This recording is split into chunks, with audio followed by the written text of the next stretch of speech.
So, I don't know if any of you were here last night for the PharmaCon panel that we held.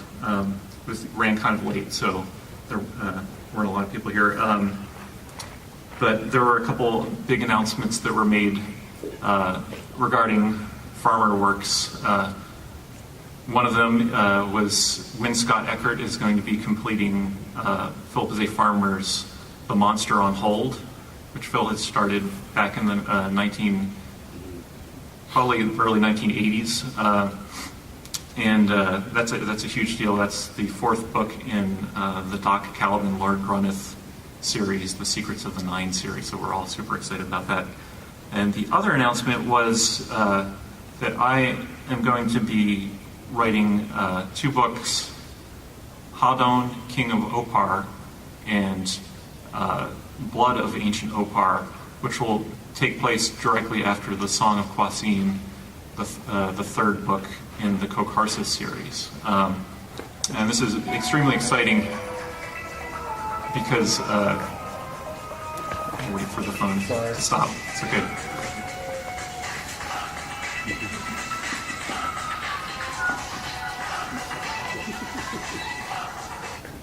So, this is extremely exciting because I wasn't sure that the stars would align to ever be able to write that book.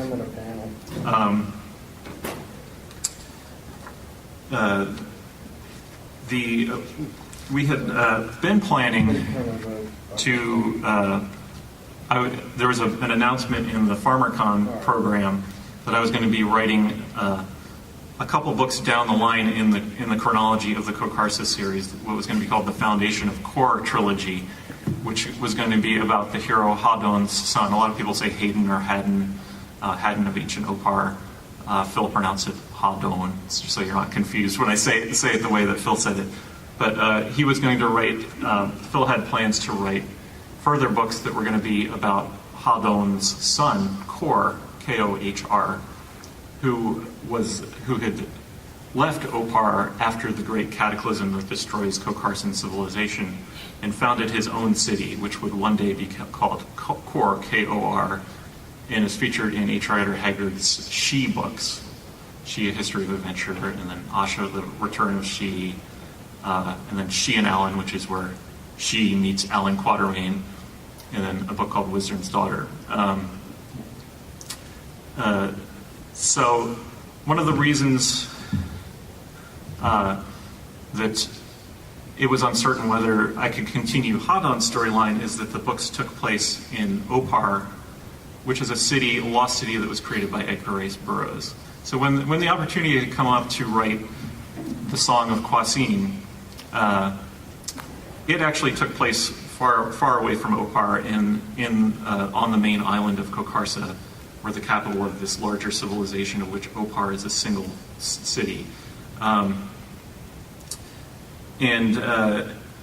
was very, very careful not to make any direct references to Opar, because that was a creation by Burroughs. Even though it was pretty certain that it's in the public domain, I respect the rights of Edgar Rice Burroughs Incorporated, do not want to infringe upon them in any way, or just get on their turf or anything. And so I very carefully wrote it so that the word Opar does not appear anywhere in that book. There are some references to Hadon's outpost city, but the word Opar is never spoken. But with the books that Phil had planned in his notes, the next book after the Song of Kwasin would have been Hadon's story when he became king of Opar, which he does at the end of Flight to Opar, the second book. And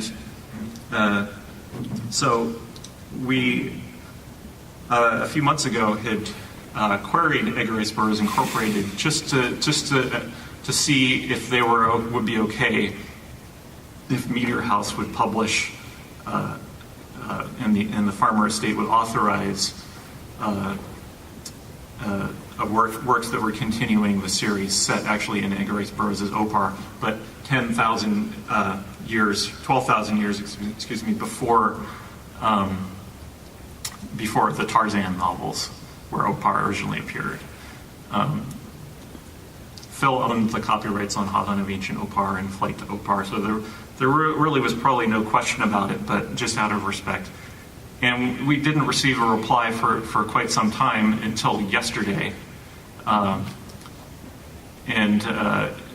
they sent a very respectful reply saying that they did not have a problem with going forward as long as it's set in Ancient Opar, and it's very, very kind of them to do that. I'm extremely excited to do it. I had actually started working on the manuscript of it just when I had the idea to it, and I wrote a first chapter, and I have actually outlined what it would be, what the first of the 2 books would be. I have a detailed chapter outline, but I wasn't going to write it. But I needed to kind of know what had happened in Opar if I were going to write the core trilogy. So now I'm switching gears, so the announcement that's in the FarmerCom program is now, maybe it'll be a collector's item or something, that like, this is not going to go forward until a few years from now probably, because now I have to write the 2 Opar books. And that will keep the series going in chronological order.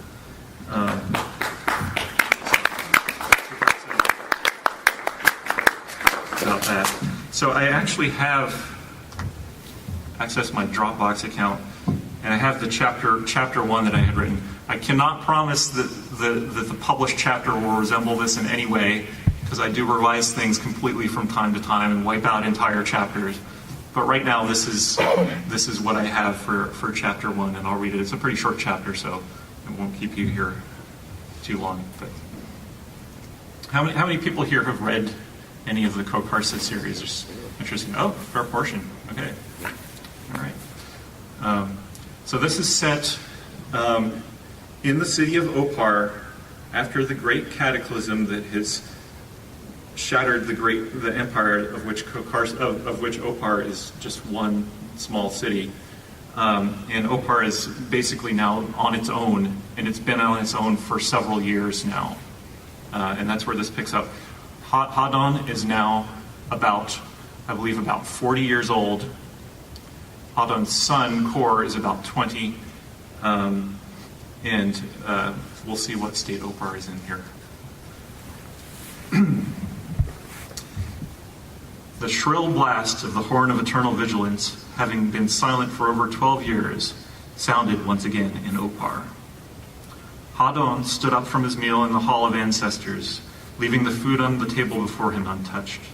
His heart racing, he strode across the marble-tiled floor as hurried footsteps echoed from the high-walled corridor beyond the chamber. The sounding of the horn could mean only one thing. Opar was under attack. A diminutive form appeared in the great archway of granite before Hadon. The manling's one good eye scrutinized his king, while his other orbit, normally milky white, shone redly in the torchlight. "I'm coming with you," the old dwarf said. Hadon shook his head in acknowledgement and continued on past the manling. He would do well to have wise old Paga at his side tonight, offering his pragmatic counsel as he had when they had first traveled together in the wildlands beyond the Empire. That was a long time ago, now just over 20 years, and the mighty Kokarsan Empire was no more. As far as he knew, only granite-walled, gold-inspired Opar had survived the great calamity that had thrown from their foundations the 29 other queendoms of the Empire. But that did not mean Opar had no enemies, Hadon thought. No, perhaps it had more than ever. A minute later, Hadon was in the king's quarters, strapping a well-worn short sword onto a wide belt of hippopotamus hide. On his hip, in a wooden and leather scabbard, already hung Carcane, the Tree of Death, the broadsword he had inherited from his father. The blade signified his membership in the Order of the Numatanu, the heroes of the broadsword, though few such honored warriors were left in Opar now. Most of the Numatanu, who had not been killed in the cataclysm, in the plagues that followed, had met their fates 12 years ago in a great battle on the Avenue of the Deities as birds. There they had been hacked down by the savage band of refugees from Wentisu, who, in a frenzy of hunger and desperation, have managed to batter down Opar's gates and carry their fight all the way to the Temple of Ko. Ultimately, King Hadon's forces have been victorious, though at a great cost of lives on both sides. The present attack could well be even more costly, Hadon knew. Tonight, his wife, Lalila, the queen and high priestess of Opar, was on the Isle of Lupoth, conducting the sacred rites of the Wutla, the voices of the moon. He could only hope that their son Kor, now a 20-year-old commander in the city's guard, had rallied the 40 soldiers under his command. Kor and his men had been stationed on the lakeshore to watch over and protect Lalila and the other priestesses during the rituals. The thought of losing both his wife and his only son in one night was too much for Hadon to contemplate. The curtain that hung before the chamber's entrance swished aside, and the most beautiful young woman he had ever known stood before him. Even on this most hellish of nights, the sight warned him. Lustrous reddish bronze hair rose high upon her head in a Psyche knot, while from a thin band of gold dangled a mesh of golden circlets that hung about the woman's high cheeks. Irises of the deepest sea blue swirled like roiling maelstroms around her large black pupils, fixing Hadon with an intensity and maturity that belied her brief 16 years of life. No woman living was a match for La in either beauty or acumen. She was the most precious jewel of Opar, whom the long-dead oracle Clopaith had predicted would one day be the savior of the city and the founder of a dynasty that would rule for 12,000 years. Father, I would like to speak to you before you leave. Hadon took his daughter in his arms and then gently pushed her away. There is no time. Hadon wiped away the tears welling in his eyes and proceeded to don his leather armor. It would take too long to ready himself in the bronze plating of his kingly regalia. Besides, he had no idea what foe he might face beyond the gates. For all he knew, some overeager, wet-behind-the-ears soldier had sounded the alarm of war simply because a Nukar, one of the long-armed, hairy men of the trees, had snatched a priestess from the rituals and swung off into the jungle with her. Though the Nukar were generally skittish, and such an abduction was rare in Opar's 800 years of existence, it had been known to happen from time to time. If Hadon had need to traverse the tangled wilderness beyond the city, he did not want to be encumbered by the heavy armor. You would do well to hear me out. La's tone carried all the regal authority of the queen she was surely one day destined to become. But if you will not, then know that you must return quickly. The machinations of the priestesshood pass unheeded at the city's and the king's peril. Hadon sighed. Now is not the time for politics. He pulled taut the last strap of his leathers and secured it in its brass buckle. Now is the time for war. When La looked hurt at being so hastily dismissed, he added, But if you have indeed found intrigue within the priestesshood, then I know of no one more suited to deal with it than you. It was true. Though Lalila had made a good queen, there were times when she had wanted to step down from the throne and run away from it all, as the role had not come naturally to her. Not so with her daughter La, who from a young age had spent the majority of her time studying in the temple archives.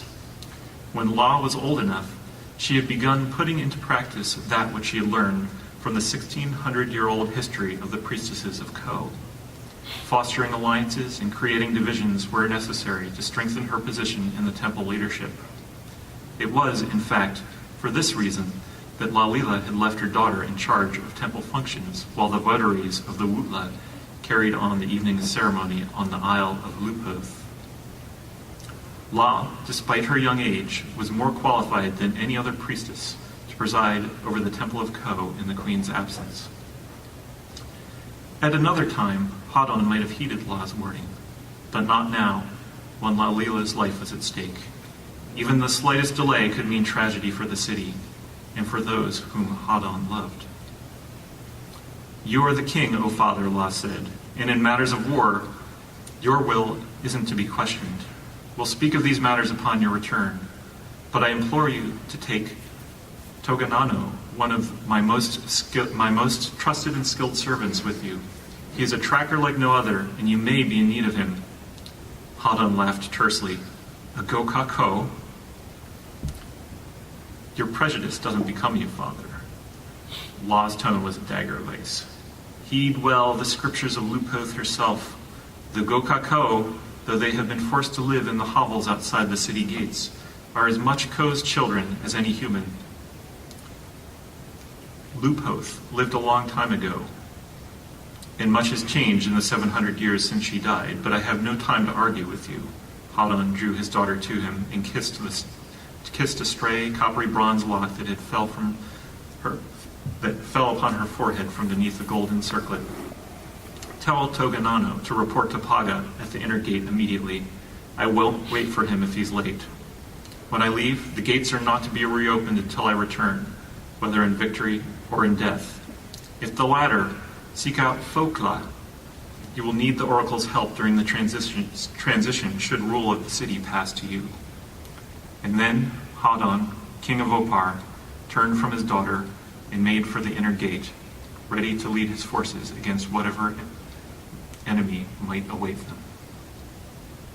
That's all.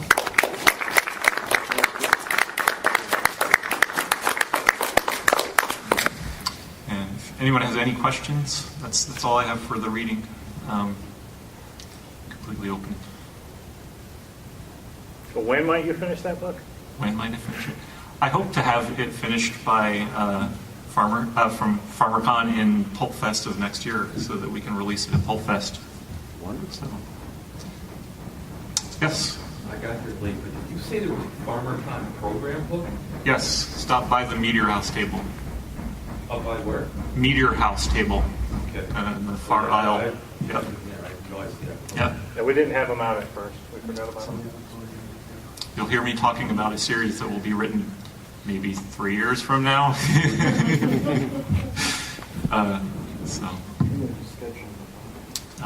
Any other questions? Yeah.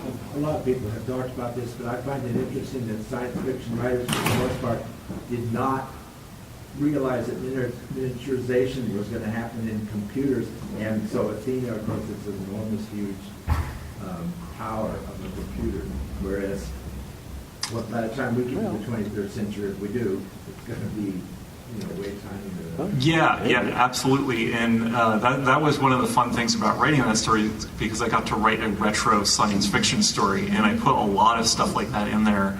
Yeah. And a lot of it was just following Phil's lead, things he had written about that just are ridiculous by today's standards. And I actually have an article also in Worlds 4 where I discuss some of that and some of the strange anachronisms and things in the series. So that was actually, I consider that a fun part of the story. So, anyone else have any questions? All right. Oh, you got one? Yeah. Do you know who Willie Lay was? Willie Lay? Yeah. Oh, yeah. Okay. Recently I was reading one of his wonderful books of essays he used to write years ago on all sorts of science subjects. It was like engineering mega projects. Yeah. Okay? Yep. And one of the things he talked about, which I can't believe nobody's brought up, with all the drought and everything in Africa, was about how if you were to dam up this one river in Africa, do you know where I'm going with this? I do, yeah. Yeah, if you were to dam up this one river in Africa, you would restore this ancient lake or sea in the middle of Africa. Essentially, is that what happened to the great inland sea of your novels, that barrier broke down, or is it a different passage? Would that essentially, if they built that thing, would it essentially restore the identical inland sea of the Hadon of Opar novels? Yes, that's exactly right. What geologically happened? So if you read the third book in the series, The Song of Kwasin, that's where the great cataclysm occurs at the end of the novel. And I specifically addressed that because that was actually something that Phil was planning, and it left some foreshadowing about earlier in the books. But there is a particular Bay of Diphtheta, I believe it's called, that's far to the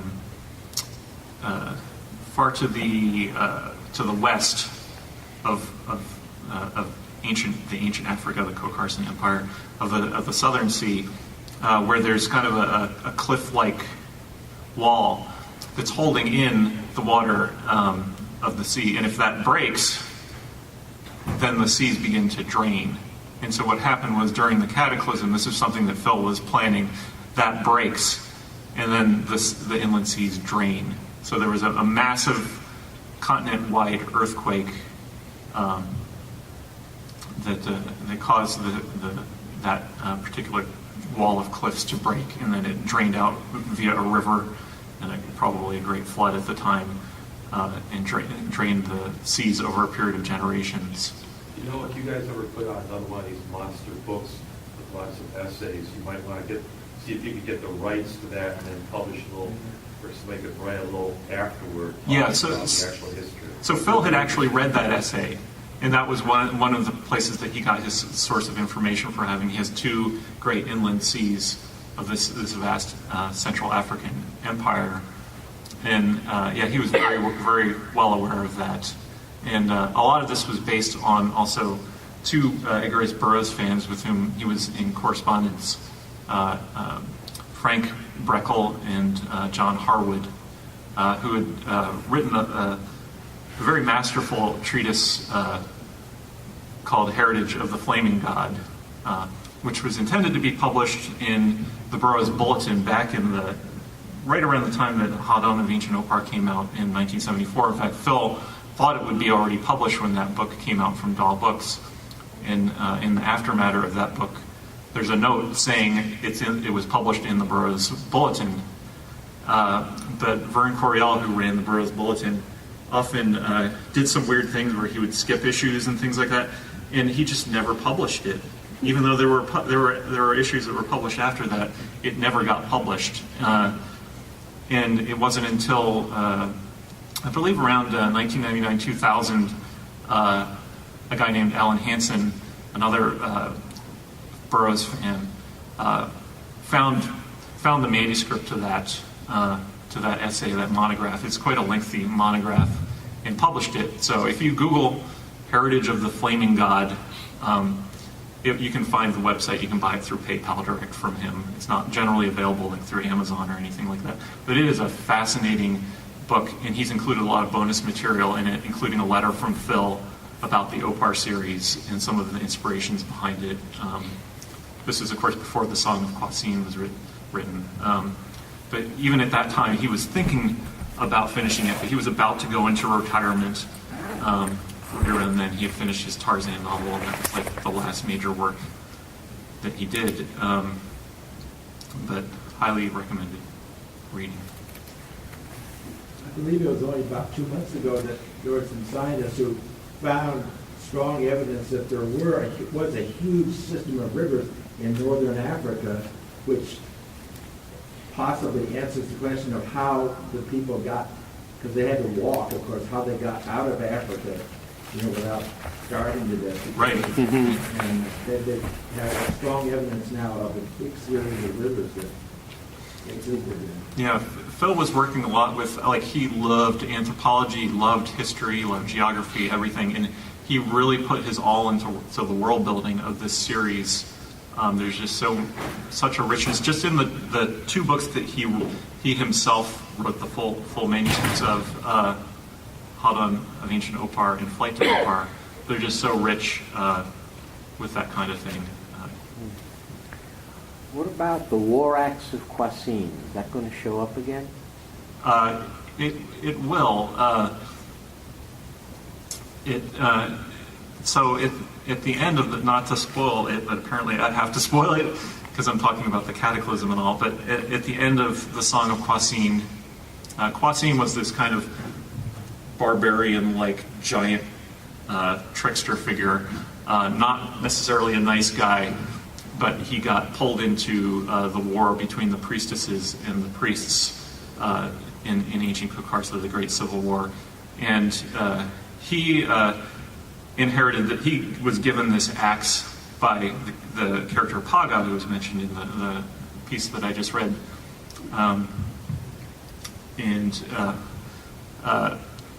Paga is actually comes from H. Rider Haggard. There was a character named Pog in the book Alan and the Ice Gods. And in that book, it's a story of prehistory where Alan Quatermain takes the Taduki herb with some of his friends, and they travel back in time through the use of this herb, and can see into the past. They kind of go into the consciousness of various prehistoric characters. And Paga crafts this axe out of meteoritic iron, and crafts it for his friend Wee, the hero Wee, W-I, it's spelled, I have to pronounce it Wee, I don't know if it's Y or Wee, but, and gives it to him so that he can basically survive in this battle against a guy who wanted to kill him. And so Wee ends up dying at the end of that book, and actually kind of in between there, Farmer actually fills in the gap and explains how the axe goes back to Paga. Paga takes the axe, gives it to Kwasine, and then Kwasine has the axe all the way through the rest of the series.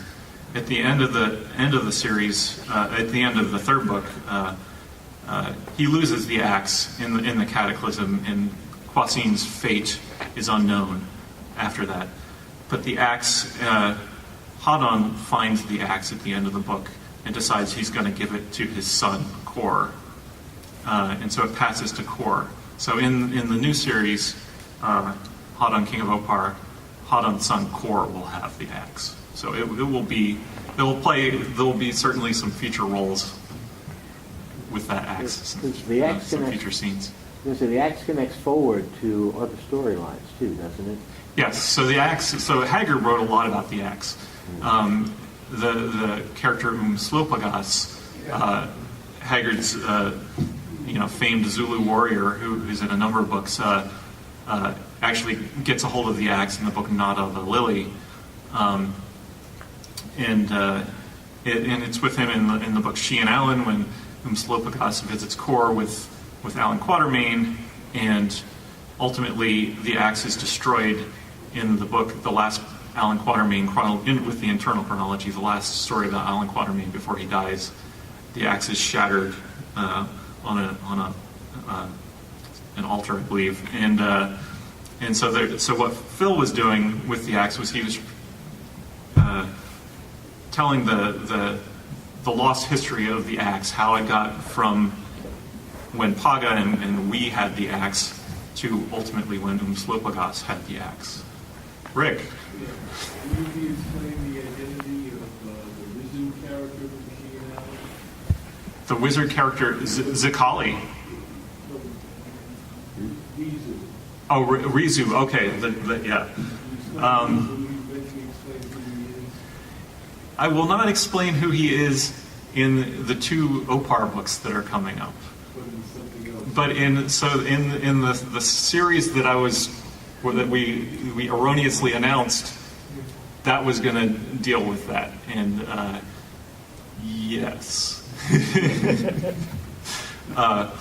there will be some interesting turns with that storyline that will connect with H. Rider Haggard. Yeah, the idea was that after Hadon, King of Opar, and Blood of Ancient Opar, the two books that are going to be set in Opar, that really get to the heart of what happens to post-Cataclysm Opar.